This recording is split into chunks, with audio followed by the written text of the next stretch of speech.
Hello everyone, welcome to ChessVisor, your wise choice to improve at chess. In today's video, I am going to show you the 6 quick checkmate games. I have included 3 Grandmasters games and 3 of my own games where I had some quick wins on leeches, especially in Eastern Blitz Arena. So please watch this video till the end and you can try these tricks and traps in your own games also. So without any further delay, let's get started. The first game which I am going to show you was played between former world champion Vishy Anand and the current world championship challenger Jan Nepomniachtchi in 2019. Anand here started the game with d4, Nepo replied knight f6, the universal reply. c4 grabbing some space in the center. So g6, so trying to flank out of the bishop, and then knight c3, d5, the Grundfield defense. After c takes d5, knight takes d5, bishop to d2, which is not very common in this variation, but bishop to d2. And as per his Nepo's plan, bishop to g7. And then Anand played e4, kicking the knight and also placing the second pawn in the center. Nepo took the knight with the knight takes c3, bishop takes c3, and then Nepo challenges the center with the c5. After that, Anand pushed the pawn forward with the d5, allowed bishop takes c3 check, b takes c3, forming the huge space again. Nepo played queen to d6, stopping immediate e5 move. And now Anand played queen to d2, looking the new weakness in his opponent camp. So queen to d2, and here Nepo castled on the king side. And then again, he was adamant about the e5 square, so he played f4, grabbing control over e5 and threatening to play e5 sometime later. So before that, Nepo challenges the center again with the e6. Anand completely ignores the pressure and developed his knight to f3. So Nepo took the pawn, e takes d5, and Anand played bishop to c4, tactical development of the bishop, taking advantage of the undefended queen, and bishop to e6, developing as well as defending the square, e6 square. And finally Anand castled, so d4, discovered an attack to the undefended bishop, and here again Anand completely ignores the threat and played f5, which tempts Nepo to capture the free piece, but here the trap already set. First e5, dislodging the queen. After queen moves, Anand played f6 and Nepo resigned the game. Why? Because in the view of following checkmating idea, after queen to h6 there is no stopping mate. So let's check the second one. The second game which I am going to show you was played between FM Jeff Forever and Dr. Knight Christine on leeches. Here that FM opened the game with e3, Doctor replied with d5. So after that, knight f3, knight f6, c4, hitting the center, e6, defending the center, knight c3, bishop e7, preparing for castling. After that, pawn to b3, black castles, bishop to b2, and Doctor played c5, which initiates series of exchanges in the center. So c takes d5, knight takes d5, and then d4. Again, knight takes c3, bishop takes c3, c takes d4, and then finally queen takes d4.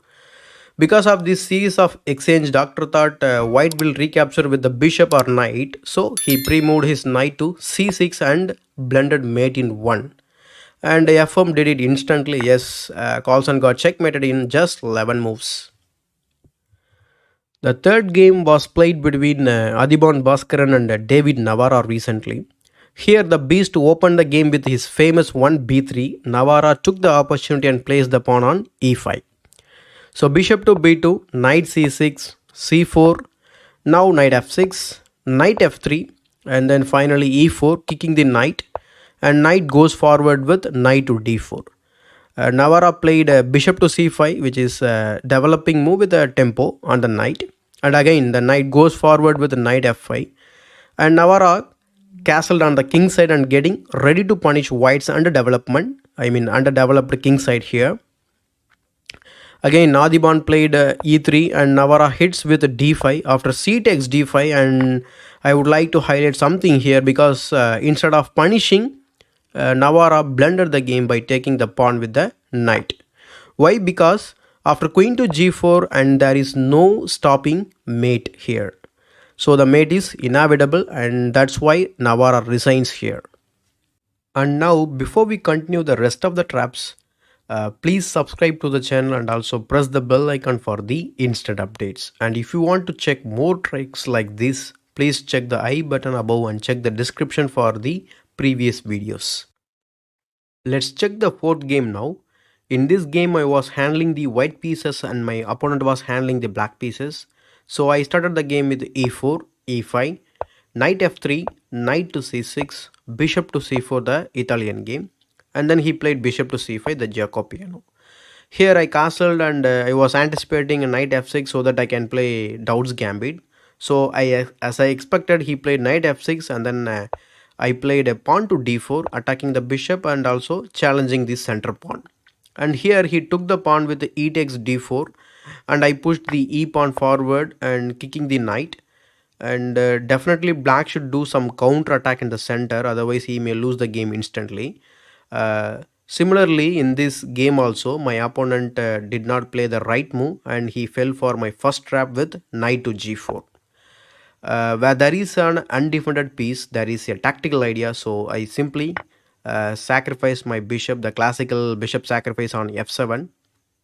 King takes f7 and I played knight g5 check and unleashing the discovered attack by the queen. So instead of keeping the king in a safe square, he wanted more with his king. So he played king g6.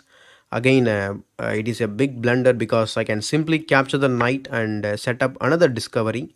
But again, he blundered by playing h5. So I played queen e4 check, king h6, knight f7 is a double checkmate. Let's check the fifth game now.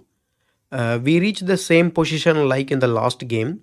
So after e5, in the previous game my opponent played knight to g4, but here he played knight to e4. I simply attacked that knight with my rook, but he started to blunder the game immediately because he played d3, opening his bishop's eyes, but he completely missed that his knight is already hanging.